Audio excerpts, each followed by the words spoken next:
My name is Sarah. I used to be their daughter, until I became their disappointment. The laughter started the moment I walked through those church doors.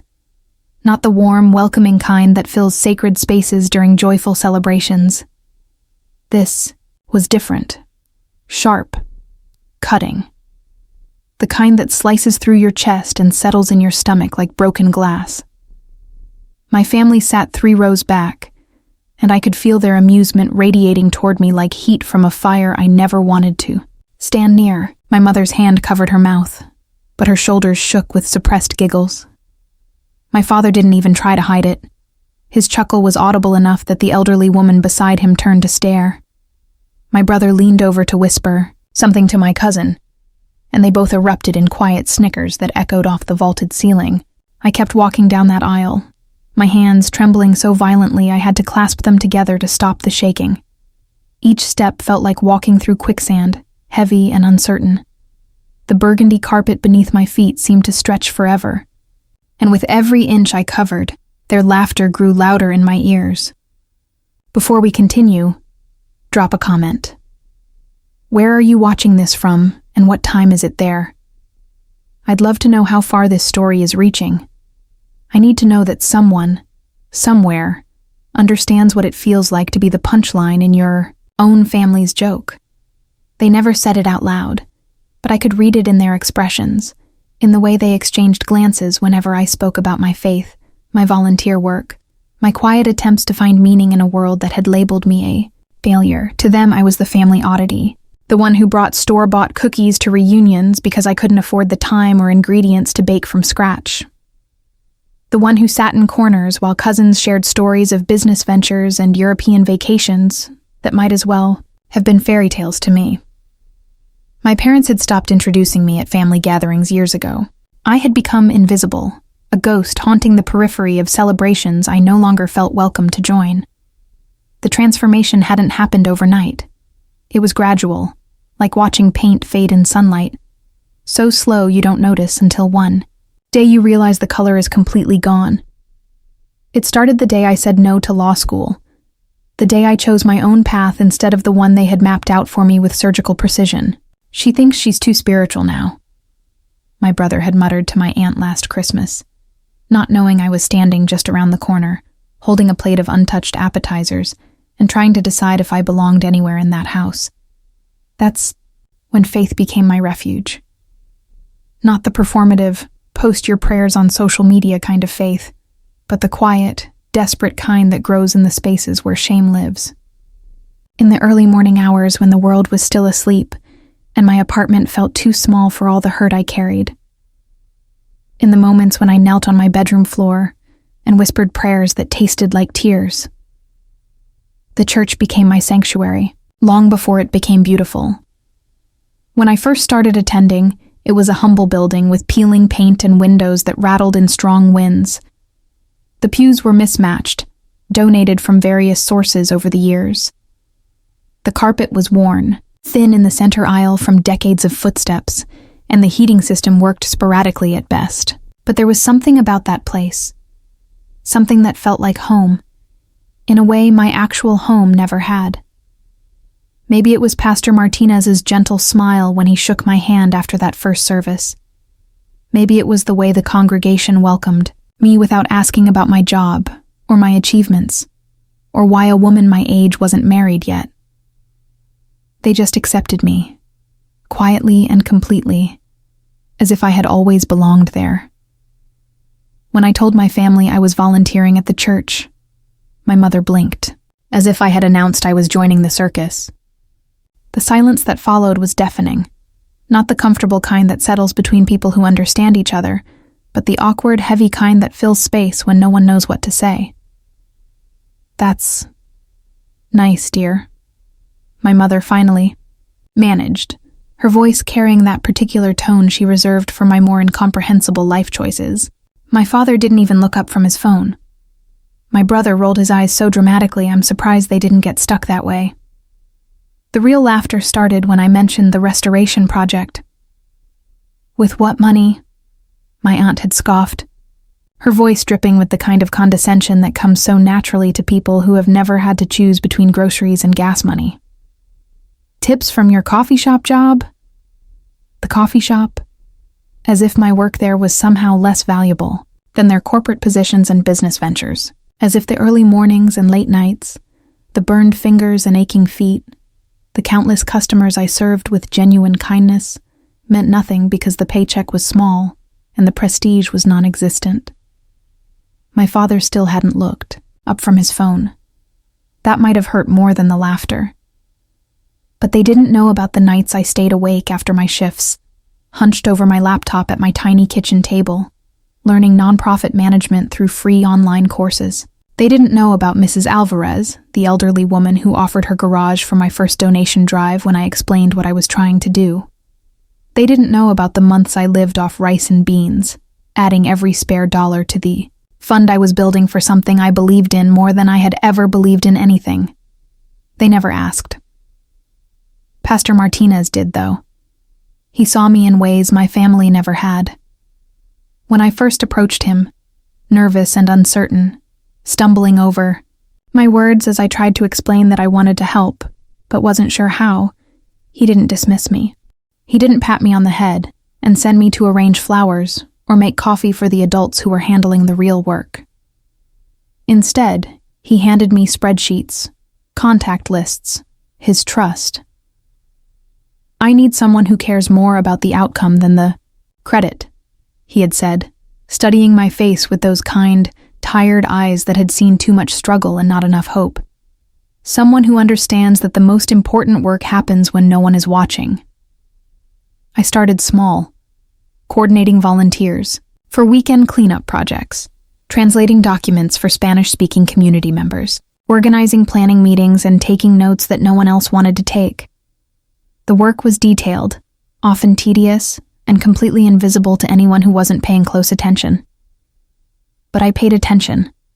I learned the names of every family that attended services, memorized which children had birthdays coming up, figured out which elderly members needed rides to medical appointments. I became the person who remembered things, who followed up on promises, who made sure nothing fell through the cracks.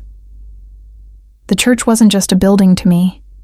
It became a heartbeat, a living thing that pulsed with the hopes and needs of people who had welcomed me when my own family wouldn't.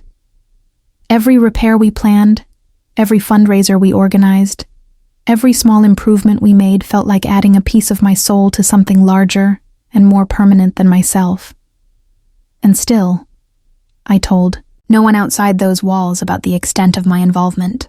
I let my family believe I was just helping out, as they put it, the way someone might volunteer to bring napkins to a potluck. Casual, temporary, meaningless. But behind every prayer circle, every roof tile we replaced, every coat of paint, we applied with careful, loving strokes.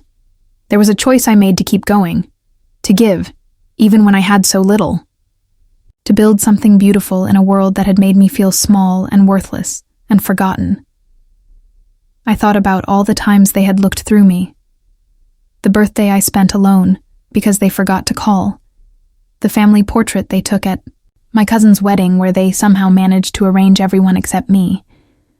The Christmas morning when the gifts under the tree were labeled for everyone but the daughter who had stopped mattering somewhere along the way. It should have made me bitter. It should have filled me with rage and resentment and the kind of anger that burns everything it touches. Instead, it made me invisible. I learned to move through family gatherings like a ghost, present but not participating, seen but not acknowledged. I became an expert at finding bathroom corners to hide in when the conversations turned to achievements and successes I couldn't match. I perfected the art of leaving early, before anyone noticed I had been there at all. I stopped expecting invitations and started being grateful for the accidental ones. When someone forwarded a group text without remembering to remove my name first. The restoration project took 2 years. 2 years of weekend mornings spent scraping old paint and measuring spaces and learning construction techniques from YouTube videos. 2 years of grant applications and fundraising letters and phone calls to potential donors who usually hung up before I finished explaining what we were trying to accomplish. There were moments when I wanted to quit, when the roof leaked during a thunderstorm and soaked the new carpet we had saved for months to afford. When the heating system failed in February, and we had to hold services with everyone wearing coats and gloves. When the city inspector found code violations that would cost thousands of dollars to fix, money we didn't have and couldn't easily find. But Pastor Martinez never lost faith. God doesn't call us to easy work, he would say, his hands stained with paint or plaster dust, his smile tired but unwavering. He calls us to necessary work. And slowly, impossibly, beautifully, the church began to transform. The walls grew brighter, the windows sparkled. The pews were refinished until they gleamed like honey in the afternoon sunlight. We installed new lighting that made the sanctuary feel warm and welcoming. We replaced the old carpet with something soft and durable that wouldn't show every footprint. The congregation grew too. Families who had been attending sporadically began coming every Sunday. New members joined, drawn by word of mouth and the sense that something special was happening in our little corner of the world. Children's laughter filled the fellowship hall during Sunday school. The choir expanded from 4 voices to 12, then 20. I watched it all unfold with a mixture of pride and disbelief. This beautiful, thriving place had grown from nothing, but faith and stubbornness, and the kind of love that shows up even when it's not convenient. I had been part of that. My hands had touched these walls. My heart had poured into this space. My prayers had been answered in ways I never expected, but I still told no one.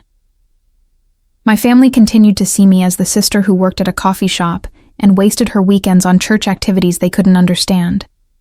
They never asked for details about the restoration.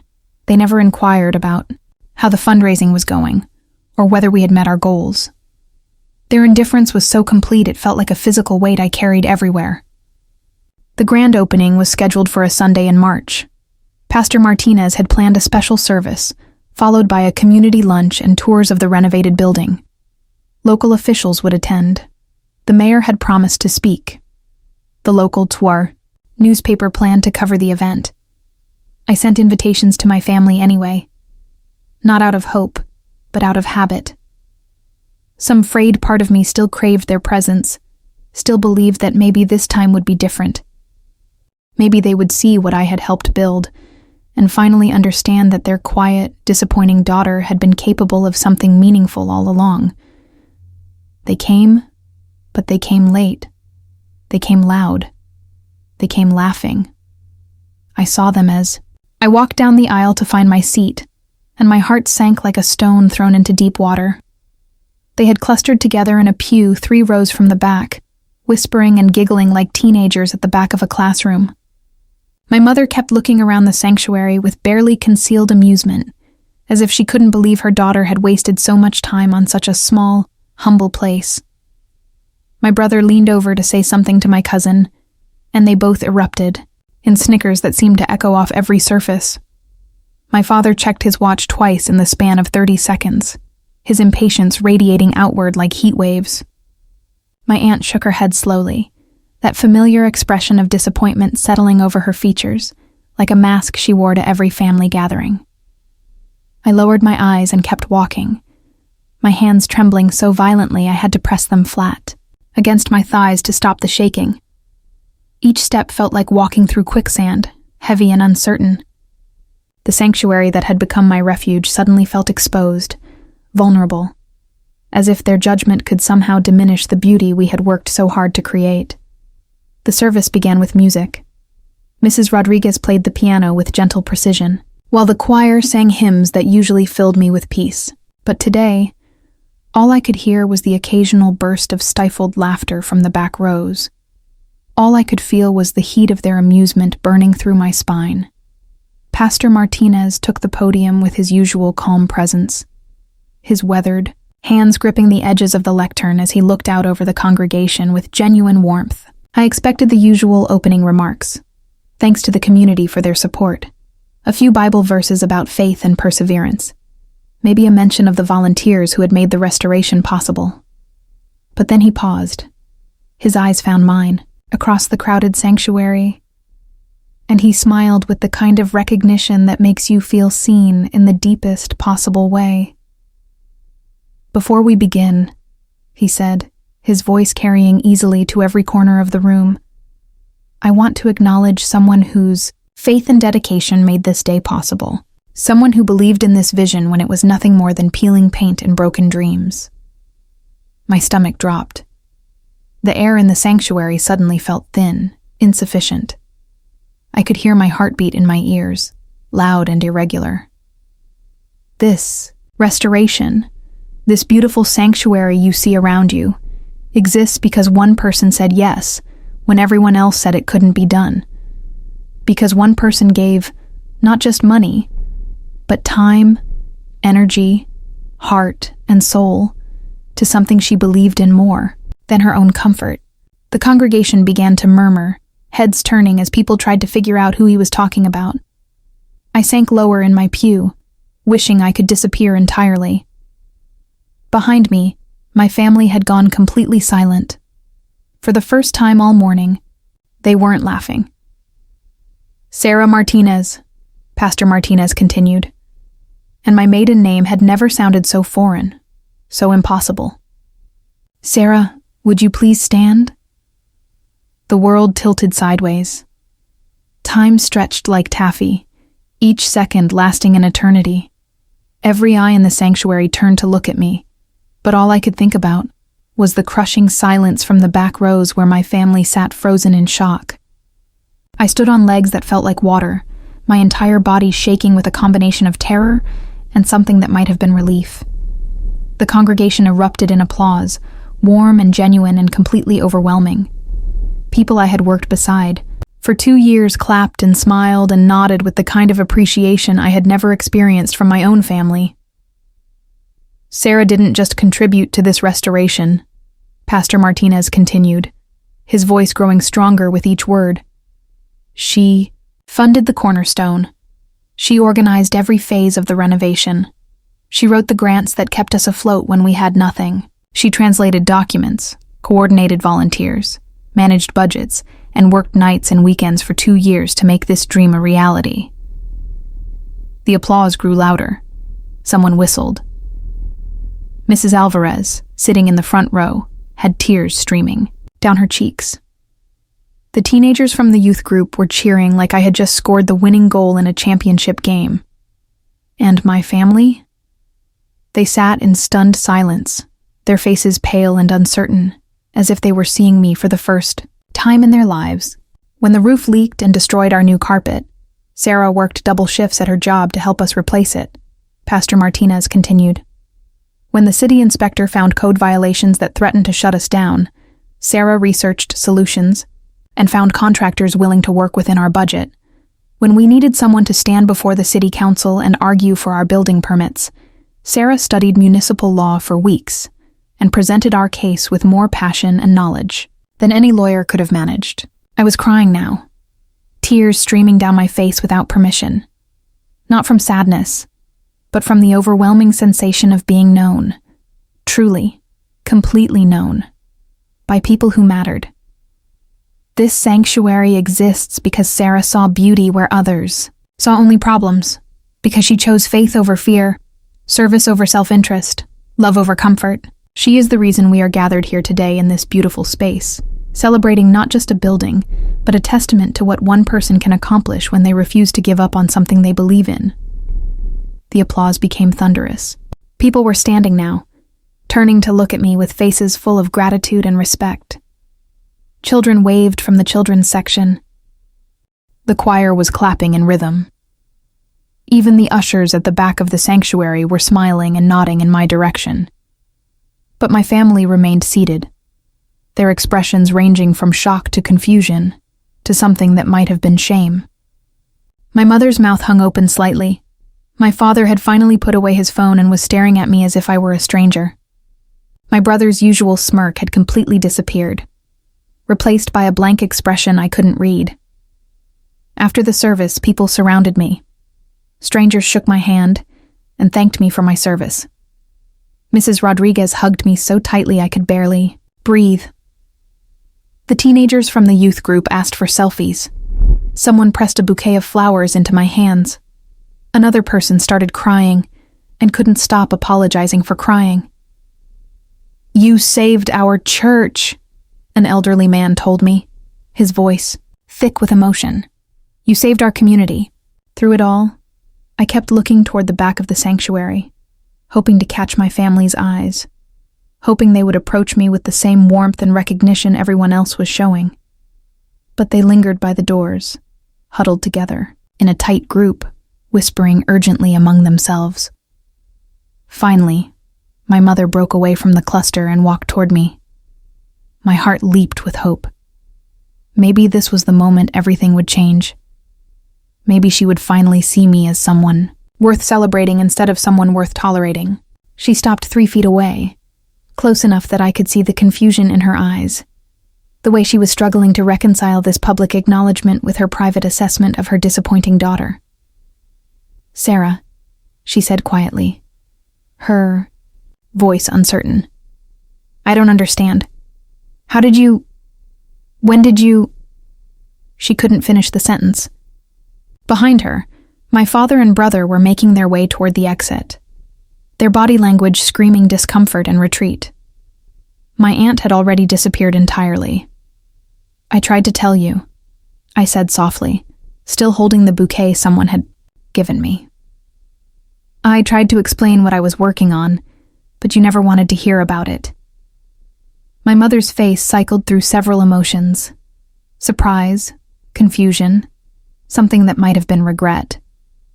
But instead of apologizing, instead of acknowledging the years of dismissal and ridicule, she simply said, "Well, you should have been clearer." And then she turned and walked away. I watched my family leave through the same doors they had entered, their laughter replaced by an uncomfortable silence that felt heavier than any words they could have spoken. They didn't congratulate me. They didn't ask questions about the restoration or express pride in what I had accomplished. They simply left, as if my moment of recognition was somehow embarrassing to them. But for the first time in my adult life, I didn't chase after them.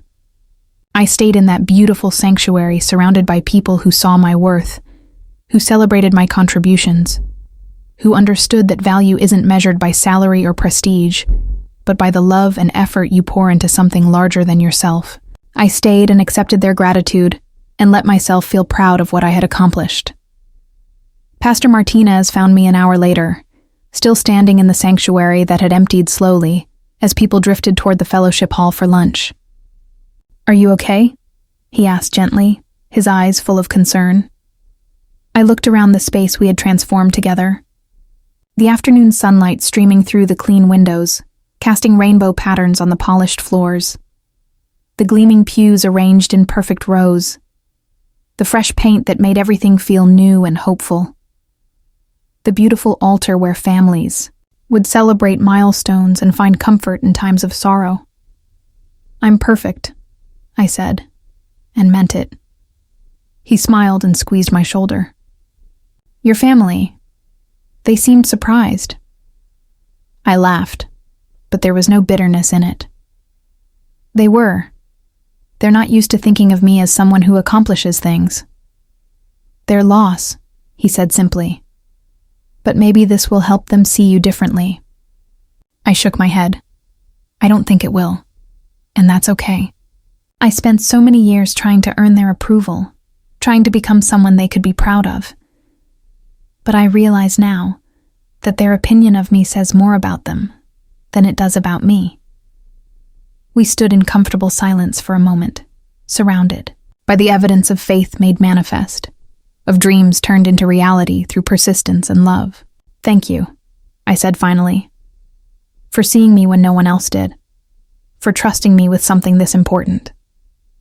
"Thank you," he replied, "for showing me what dedication looks like, for proving that the most important work happens when no one is watching, and the most beautiful results come from the quietest hearts." Later that evening, I sat in my small apartment with a cup of tea and the bouquet of flowers from the celebration. My phone had been buzzing periodically throughout the day, Text messages from church members expressing their gratitude, photos from the service that people wanted to share, invitations to dinner from families who wanted to celebrate my contributions. But nothing from my family. I wasn't surprised. I wasn't even hurt. Not in the sharp, immediate way I used to be. Instead, I felt a kind of peaceful acceptance, like settling into a chair that fits perfectly after years of trying to make uncomfortable furniture work. They had raised me to believe that my worth was conditional, dependent on achievements they valued and choices they approved of. They had taught me that love was something you earned through compliance, not something freely given to honor the person you actually were. But the people at the church had taught me something different. They had shown me that recognition comes not from demanding attention, but from quietly doing work that matters. That respect grows from consistency, not from desperate attempts to prove your value. That the most profound form of love is seeing someone clearly and celebrating exactly who they are. My phone buzzed again. This time it was a message from Mrs. Alvarez. "Mija, I am so proud of you. You built something beautiful and you did it with such grace. Thank you for showing us what faith in action looks like." I smiled and set the phone aside. Tomorrow I would go back to work at the coffee shop. I would serve customers with genuine kindness and save my tips for the next project that needed funding. I would continue attending church, not as someone seeking approval, but as someone who had found home. And maybe, eventually, my family would understand that their daughter, the one they had laughed at, dismissed, and ignored, had been building something magnificent while they weren't paying attention. Maybe they would realize that the person they considered a failure had succeeded in ways they had never thought to measure. Or maybe they wouldn't. Maybe they would continue to see me as the family disappointment, the sister who chose spiritual pursuits over material success, the daughter who had somehow failed to become the person they wanted her to be. But their perception of me no longer defined my perception of myself. I had learned to find worth in service, beauty in sacrifice, and strength in the kind of quiet determination that builds sanctuaries from broken dreams. I thought about the way Pastor Martinez had spoken my name that morning, with respect and gratitude and genuine appreciation. I thought about the applause that had filled the sanctuary, the tears in Mrs. Rodriguez's eyes, the way the teenagers had cheered as if I were a hero in their story. These people knew my value because they had watched me demonstrate it, day after day, in small acts of service that added up to something extraordinary. They celebrated me not because I had finally achieved something impressive enough to earn their attention, but because they had been paying attention all along. My family had deleted my name from their expectations long ago, erasing me from the story they told about their successful, accomplished children. But they couldn't delete me from the story that mattered most, the one written in fresh paint and polished wood, in prayers answered and community restored, in the quiet transformation of broken things into something beautiful and whole. They had laughed when I entered the church that morning, seeing only their disappointing daughter walking into another pointless religious ceremony.